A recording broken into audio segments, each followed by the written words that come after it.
Just want to say farewell to a great friend of mine, Ken Keating. I've known since 1988. He's been a great man, an honest man, and a true man, and he was loyal to his friends and to his family. We have more people like Ken in the world today, it'd be a better place. We all love him and we miss him so much. But he'll be in our thoughts forever. Your father was, the best way to describe him, he wasn't a villain as such, but he was a major figure in the Manchester Underworld, wasn't he? Yeah. More of an advisor and, you know... I think the Italians call it a consigliere, don't they? Consigliere. He was, yeah, a lot of the different lads from different factions used to come to him and seek advice, and you know, and he'd try and educate them against fighting each other. And yeah, so I'd say yeah, a consigliere, an advisor to some degree. My dad's life was spent fighting authority of any kind, and you know, I used to find it frustrating because I used to think, why can't my dad be like everybody else's dad? Down the pub, getting pissed, getting stoned, you know, doing what everybody else's dad seemed to do. And as I've got older, I've come to realise that he didn't just hate authority for the fact it was authority. Yeah, he was fighting a bigger battle, and that bigger battle was against oppression, the New World Order, the banks. My dad wasn't just an advisor to the criminal fraternity. My dad was a political animal, and that's what his whole life was spent doing. King Keating was like using, it's like as his political aim was to bring down the council. Well, yeah, that's what they said. They said that, you know, Paul was the Mr. Big, the youth of Salford were the foot soldiers, and Ken Keating was this Machiavellian guy who was like politicising the youth of Salford. Because your dad believed that the chief of police at the time had declared war on the Salford youth, didn't he?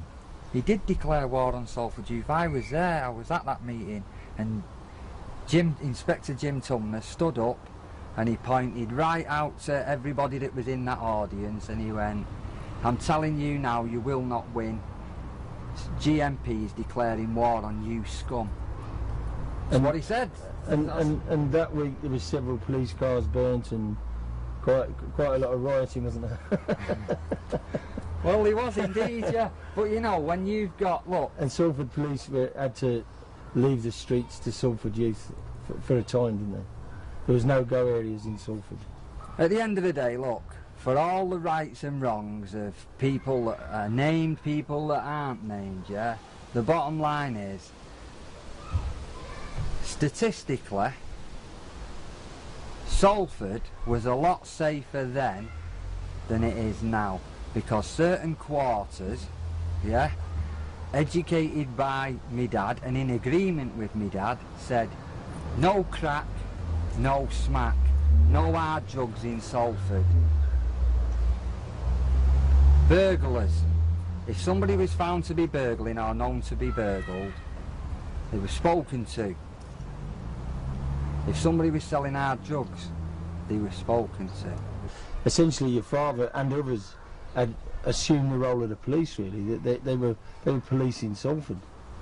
There were certainly elderly residents that were targeted by burglars, and the photographs are in there of where these so-called gangsters got together, put on a benefit do, and gave this woman thousands of pounds, far more than she ever lost, back, yeah? Improved the quality of her life.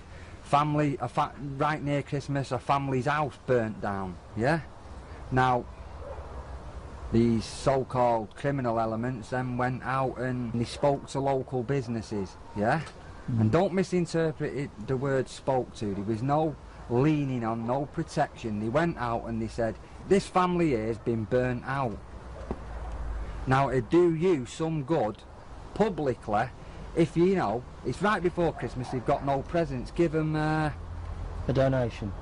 yeah, so, but not money. So what these different companies did, TV, video, games console, this, that and the other, and then it got to the point where there was too much stuff being donated, if such a thing can exist, and that wasn't squirreled away or gone, oh that's alright, we'll keep that. Everything that was over and above, so every child got a bike, every child got a games console, every child got a TV and a video and the stuff that was there, yeah? And then what they did was, anything that was over was all put back in big vans and taken back to the shops. So there'd be no skullduggery there.